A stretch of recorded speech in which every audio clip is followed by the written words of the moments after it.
নমস্কার, my story my blog চ্যানেলের আরও একটি নতুন দিনে আপনাদের সবাইকে স্বাগত। আশা করি সবাই খুব ভালো আছেন। আজকে সকালবেলার ভিডিওটা আমি এইভাবেই শুরু করলাম যে রান্নাবান্না করছি। আসলে সকালবেলা উঠে বাসি কাজকর্ম সেরে রান্নাঘরে আসতে, আসতেই বেলাটা এত বয়ে যাচ্ছে যে এর মাঝখানে আর ক্যামেরা ধরার সুযোগ পাচ্ছি না। ওইজন্য রান্নাটা যখন শুরু করলাম তখন ক্যামেরাটা সেট করে নিয়েই শুরু করলাম। আর ভাবলাম আপনাদের সঙ্গে একটু গল্প করি, সেই সঙ্গে আমার রান্নাটাও হয়ে যাবে। আসলে শীতের এই ছোট দিনের বেলাতে কাজকর্ম করা তো যায় ঠিকই, কিন্তু একটু অলসতা বোধ হয়ই সকালবেলার দিকটায়, যখন হাত পা ঠান্ডা হয়ে ওঠে। আর ঘড়ির কাঁটা যে কোন দিক থেকে বয়ে চলে যায় বোঝাও যায় না। মানে অল্প সময়ের মধ্যেই মনে হয় অনেকটা বেজে গেল। আর যেহেতু মেয়ের স্কুল আছে, হাসব্যান্ডও বেরিয়ে যাবে, ওই জন্য রান্নাটা সেই আমার একই সময় মতন করতে হয়, ৯টার মধ্যেই রান্না করে ফেলতে হয়। তো ওইজন্য সকালবেলায় আজকে একদম রান্নাবান্নার প্রিপারেশন নিয়েই হাজির হলাম। তো প্রিপারেশন বলতে সেরকম আর কি দেখাবো, টুকটাক একটু দেখিয়ে নিচ্ছি খুব শর্টকাটে। সেটা হচ্ছে আলু, ফুলকপি আর এই যে মটরশুঁটি দিয়ে কাতলা মাছের ঝোল করব। কাতলা মাছটা আগে ভেজে নিলাম, সেটা তো দেখলেনই। তবে শুধু কাতলা মাছ না, আজকে কাতলা মাছের সঙ্গে আরও একটা মাছ এনেছে। তো ওটা এখনো করিনি। আমার হাসব্যান্ড যেদিন বাজার থেকে মাছ আনে সেটা তো আপনারা দেখেনই যে কখনোই একরকম আনে না। মিনিমাম ২ রকম মাছ নিয়ে আসে। তো একটা মাছ আমি আপাতত শর্টকাটে সময়ের মধ্যে রান্না করে দিচ্ছি। তারপরে আরেকটা মাছ যেটা সেটা বাছতে হবে। তো ওটার এখন অল্প সময়ের মধ্যে ওই কাজ নিয়ে বসলে এদেরকে আর খাবার জোগাড় দিতে পারব না আমি। তো এখানে আমি গুঁড়ো মসলা আর একটু গরম মসলা বেটে নিয়েছিলাম। তো ওটা ঝোলের মধ্যে দিয়ে দিলাম। তো মাছের ঝোলটা আরেকটু শুকিয়ে গেলে নামিয়ে নেব। তারপরে আবার আমি এখানে বাঁধাকপি আ বসিয়ে দিয়েছি। তো বাঁধাকপিটা কিছুক্ষণ জাল হোক ঢেকে রাখলাম। আর এই যে কাতলা মাছের মাথাটা দিয়েই বাঁধাকপির ঘন্ট করব। তারপরে এই যে মেয়েকে স্কুলের জন্য নিয়ে এসেছি, ওর খুব ঠান্ডা লাগছে। বলছে, "মা আমাকে হ্যান্ড গ্লাভস পরিয়ে দাও।" তো আমি আবার গ্লাভসটা পরালাম না, যে স্কুলে যদি আবার হারিয়ে যায়। ওর স্কুলে টোটোর জন্য দাঁড়িয়ে আছি। তো ওকে স্কুলের জন্য পাঠিয়ে দিয়ে তারপর আবার আমাকে কাজে লেগে পড়তে হবে। আর এই দেখুন আমি তারপরে আবার রান্নাঘরে চলে এসেছি। এই চিংড়ি মাছগুলো বাছলাম। তো কাতলা মাছের সঙ্গে এই যে একদম ছোট, ছোট চিংড়ি এগুলো এনেছে। তো চিংড়ি মাছের মাথাগুলোও আমি বেছে ধুয়ে রেখেছি।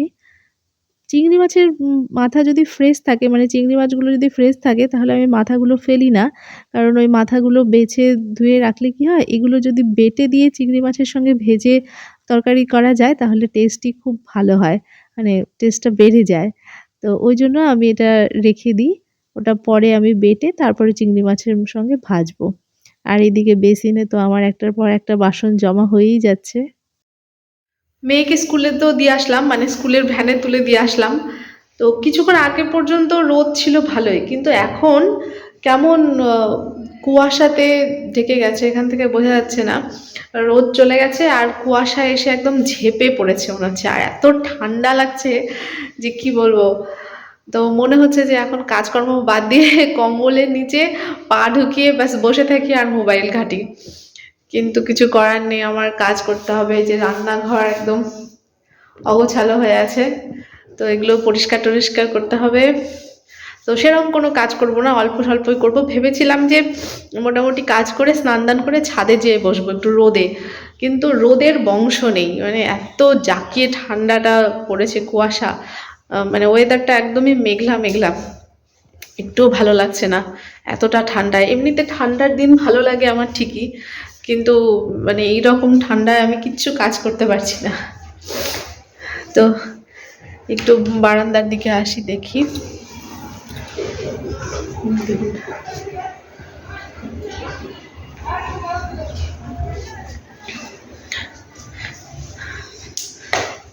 এখন 11টা বেজে গেছে কিন্তু, আর এখনো এইরকম অবস্থা আকাশের। তো আমি বসে থেকে আর লাভ নেই, কাজকর্ম শুরু করে দিই। অন্তত রান্নাঘরটা পরিষ্কার করে স্নান দান পুজো আর সেরকম কোনো কাজ করব না। তো কাজ না করলেও আপনাদের সঙ্গে গল্প করার ইচ্ছে আছে, যে একটু বসে না হয় গল্প টল্প করা যাবে। তো দেখা যাক, এখন কাজকর্মটা সেরে আসি। চাদর টাদর আর খুলে আসতে পারলাম না, এত ঠান্ডা লাগছে। নিচে সোয়েটার টোয়েটার তো পরেছি, কিন্তু আমার আবার ঠান্ডাটা একটু বেশি। তার মধ্যে তো ঠান্ডাটা পড়েওছে। তো কাজ করতে থাকি আর আপনাদের সঙ্গে গল্প করি, কি বলুন?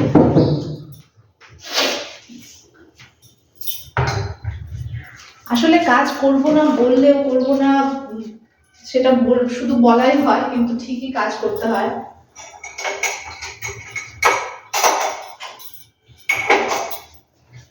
কাজ না করে আর উপায় নেই, এই সমস্ত গোছানো গাছানোর কাজগুলো তো করতেই হবে।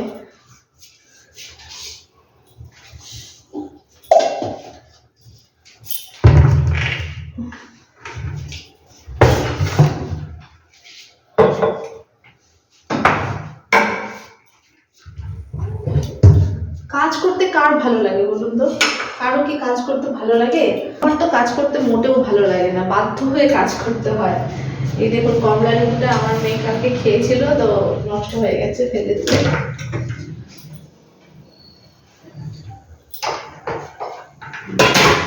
আমরা বলি ঠিকই যে আমরা ভালোবেসে কাজ করি, কিন্তু আদৌ ভালোবেসে কাজ করি না, বাধ্য হয়ে কাজ করতে হয়। মানে ভালোবেসে কি কেউ কাজ করে? এই যে বাসন মাজা, এগুলো ঘর দোর পরিষ্কার করা, ঘর মোছা, এগুলো কি ভালোবাসার কাজ বলুন তো? এগুলো বাধ্য হয়ে করতে হয়, ভালোবেসে এগুলো কাজ হয় না। আর করতে করতে একটা অভ্যেসে পরিণত হয়ে যায় মানুষের, যে করতেই যখন হবে তখন সেটার উপর রাগ করে বা না করে থেকে তো কোনো লাভ নেই, আমাকেই যখন কাজটা করতে হবে। তো ওই জন্য মানে অভ্যেসে দাঁড়ায়, ভালোবাসা সব কিছু না। কাজ করতে, এইগুলো কাজ করতে কেউ ভালোবাসে না। তবে হ্যাঁ, মানে এটা ঠিক যে মন মানসিকতা যদি ভালো থাকে তখন বিরক্তিটা আসে না এই সমস্ত কাজে। কিন্তু যদি মন মানসিকতা ভালো না থাকে, তারপরে ওয়েদার ভালো না থাকে, এরকম ঠান্ডা কনকনে ঠান্ডা আবহাওয়া, তাও তখন এগুলো সব কাজ করতে হচ্ছে, তখন সেটা মোটেও আনন্দদায়ক না। আর আমাদের ওয়েদারের কথা কি বলবো, আমরা কখনোই কোনো ওয়েদার নিয়ে সন্তুষ্ট না। যখন খুব গরম পড়ে তখন অস্বস্তি, তারপরে বর্ষাকালে অনেকের প্রবলেম, তো শীতকালে এত ঠান্ডার মধ্যে কাজ করতে অসুবিধা হয়, এটা একটা সমস্যা। তো সব সময় সমস্যা একটা না একটা আছেই।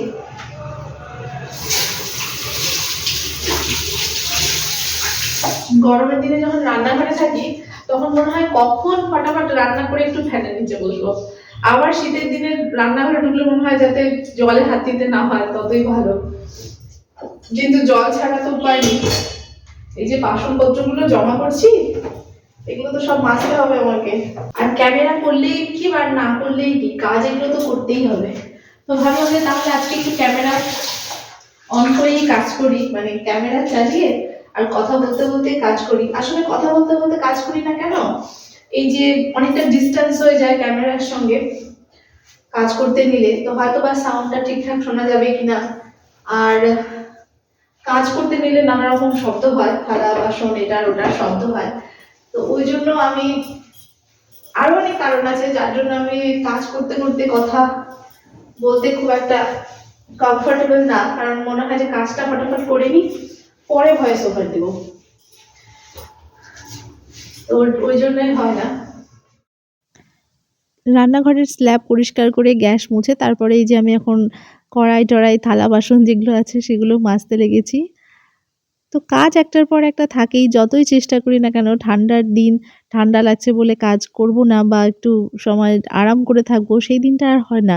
সেটা মেয়েবেলায় হতো যখন ছোট ছিলাম, তো মায়েরা এরকম কষ্ট করতো ঠান্ডার মধ্যে, আর আমরা তো লেপের নিচে বসে হয়তো বা একটা বই নিয়ে বসে থাকতাম বা কোনো গল্পের বই নিয়ে বসে থাকতাম। তখন তো আর মোবাইল ছিল না, মানে এই ধরনের স্মার্টফোন ছিল না। তখন এই গল্পের বই, টুকিটাকি জিনিস, এই সমস্ত জিনিসগুলোই পড়তাম। তবে ওই লাইফটাও বেশ ভালো ছিল, তাই না? এই ধরনের মোবাইলে এঙ্গেজমেন্ট না থেকে কত রকম গল্পের বই পড়েছি আমরা। আর এখন আমাদের পরবর্তী জেনারেশনের কথা কি বলবো, আমি নিজেই এমনিতে পড়তে ভালোবাসতাম সেই সময়টা, কিন্তু এখন কেন জানি না গল্পের বই আমারও পড়তে ইচ্ছা করে না। তার চেয়ে গল্পের বই হাতে ধরলেই মনে হয় যে ঘুম পেয়ে যায়। আর যদি মোবাইল নিয়ে থাকি না, তাহলে আর ঘুম পায় না। মানে আমাদের নিজেদেরও এই বই পড়ার অভ্যেসটা দিন, দিন কেমন যেন কেটে যাচ্ছে এই মোবাইলের নেশার চক্করে। তাহলে আমরা, মানে যারা একসময় বই পড়েছি, তারাও যদি এই ধরনের মানসিকতা হয়ে যায়, এই ধরনের টেনডেন্সি হয়ে যায়, মোবাইল অ্যাডিকশন হয়ে যাই আমরা, তাহলে এই জেনারেশনের বাচ্চারা কি করবে? এরা তো বই পড়ার অভ্যেসটা তৈরিই হবে না। কারণ ছোট থেকেই দেখছি মোবাইল অ্যাডিক্টেড সব। মানে মায়েরাই মোবাইল অ্যাডিক্টেড। তাহলে সন্তানদের তো মোবাইলের প্রতি আকর্ষণ থাকবেই। আর আমি মাঝে, মাঝে বলি যে সন্তানের চরিত্র গঠন করার জন্য মায়েদের ভূমিকা বিশাল। মায়েদের অনেক স্যাক্রিফাইস করতে হয়। আমরা যদি নিজেরা এই ধরনের মোবাইলের নেশা থেকে বেরোতে না পারি, তাহলে বাচ্চাদের তো অ্যাফেক্ট করবেই। তো নিজেদের অভ্যাসটাকেও চেঞ্জ করতে হবে। মোবাইল বাদ দিয়ে তখন গল্পের বই পড়লে বাচ্চাদের মধ্যেও সেই আগ্রহটা বাড়বে যে, মা যখন বই পড়ছে, মোবাইল দেখছে না, তাহলে আমিও কিছু একটা পড়ি। কিন্তু আমরা নিজেরাই দোষে দুষ্ট। তো আর বাচ্চাদের কি শেখাবো, তাই না? একজন ভালো মা হওয়াটা কিন্তু মুখের কথা নয়। খুব কষ্টের কাজ। বিশেষ করে বর্তমান জেনারেশনের মায়েদের কাছে মনে হয় আরো বেশি কষ্টের। কারণ নিজেদের সুখটা আমরা নিজেরা আগে চিন্তা করি। মনে হয় যে সারাদিন কাজকর্মের পরে একটু মোবাইল দেখি। আর মোবাইল হাতে নিলেই ১ ঘন্টা ২ ঘন্টা সময় কেটে যায়। তো এই যে দেখুন আমি মোটামুটি ঘর একটু গুছিয়ে গাছিয়ে নিয়ে জামাকাপড় কিছু ভিজিয়ে দিয়েছিলাম। ওয়েদার এইরকম কিন্তু কি করব? বাচ্চার জামাকাপড় না ধুলে হয় না। এখন তো তাও শীতের দিন জন্য রোজ দিন ধোয়া হয় না। তবে আজকে ধুতেই হলো। দেখছেন আকাশটাও কেমন বললাম না? কেমন যেন মেঘাচ্ছন্ন হয়ে আছে। সকালের দিকটা একটু রোদ উঠেছিল।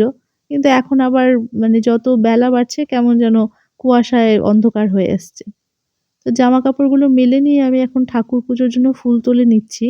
এখন যেহেতু রোদটা উঠছে না, ওইজন্য ফুলগুলো একটু কম ধরছে। কুন্দ ফুল, টগর ফুল এগুলো কিন্তু রোদ ভালো হলে এই ফুলগুলোও বেশি হয়। কিন্তু এই বেশি কুয়াশার জন্য এই ফুলগুলো খুব কমই ফুটছে। তবে আমার গোলাপ, সাদা গোলাপটা বেশ ভালো ফুটছে। আর অরেঞ্জ কালার, লাল গোলাপ এগুলোও ফুটছে। আর গাঁদাগুলোও দেখুন একদম বড়, বড় হয়ে গেছে। তো আমার মনে হচ্ছে যে তুলে নিয়ে ঠাকুরের পুজোয় দিই। তবে আবার মনে হচ্ছে না গাছে আর কদিন থাকুক। আর ইনকা গাঁদাগুলো থাকুক কিছুদিন। আমার যে দেশি গাঁদা যেগুলো এই যে এইদিকে ২ টো দেশি গাঁদার গাছ লাগিয়েছি। তো এগুলো থেকে ঠাকুর পুজোর জন্য নেব। কিন্তু এগুলো আরেকটু বড় হবে। ওই যে এখনো অনেক মাঝখানে ছোট, ছোট পাপড়ি আছে। আরেকটু মেলুক তারপরে গাঁদা ফুল দিয়েই পুজো দেব। আর এই যে ঠাকুর ঘরে চলে এসেছি এখন ঠাকুর পুজোটা দিয়ে নিই। মোটামুটি কাজকর্ম করে মানে রান্না-বান্নার পরে ক্লিনিং যতটুকু করে তারপরে কাপড় কেচে স্নান-দান করে পুজো অর্চনা করতেও কিন্তু কম সময় লাগে না। আর শীতের দিন যেটাই বললাম যে সময়টা তাড়াতাড়ি পেরিয়ে যায়। তবে এক্সট্রা কাজ একটু কম তো, যেমন ক্লিনিংটা একটু মাঝে, মাঝে করছি, আবার মাঝে, মাঝে গ্যাপ রাখছি। পরপর ২ দিন করলাম, তারপরে আজকে আবার করলাম না। আর আমরা কিন্তু পরিষ্কার করার ক্ষেত্রে একটু বার বাছি যে সোমবার, শনিবার, বৃহস্পতিবার বা মঙ্গলবার এই সমস্ত বার করব না।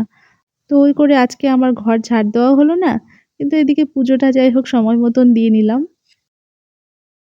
বিকেলের দিকে সৃষ্টিকে নিয়ে পড়াতে বসেছি। স্কুলের নতুন হোম টাস্ক দিয়েছে। আর ও তো নতুন স্ট্যান্ডার্ডে উঠেছে নতুন ক্লাসে। আর আপনাদের বোধহয় বলা হয়নি যে সৃষ্টি ফার্স্ট হয়েছে। তো ছোট ক্লাসে ফুল মার্কস পাওয়াটা এমন কিছু কঠিন না, অনেকেই পায়। তো ওইজন্যই হয়তো জানানো হয়নি। তবে এই র‍্যাংকটা ধরে রাখাটাই সবথেকে কঠিন। তো দেখা যাক বড় হতে, হতে কি হয়, ওর ইচ্ছেটা কি দাঁড়ায়। তো এখন একটু পড়াশুনো করছি আর এই যে ক্যামেরার সামনে পেয়ে অভিযোগ করছিল। তো আজকে আর অভিযোগটা শোনালাম না। ভিডিওটা বড় হয়ে যাচ্ছে। তো এখানেই শেষ করব। আর কেমন লাগলো আজকের আমার সিম্পল একটা ব্লগ। তো যদি ভালো লাগে নতুন বন্ধুরা প্লিজ চ্যানেলটা সাবস্ক্রাইব করে পাশে থাকবেন। আর সেই সঙ্গে পুরনো বন্ধুদের ধন্যবাদ জানিয়ে শেষ করছি।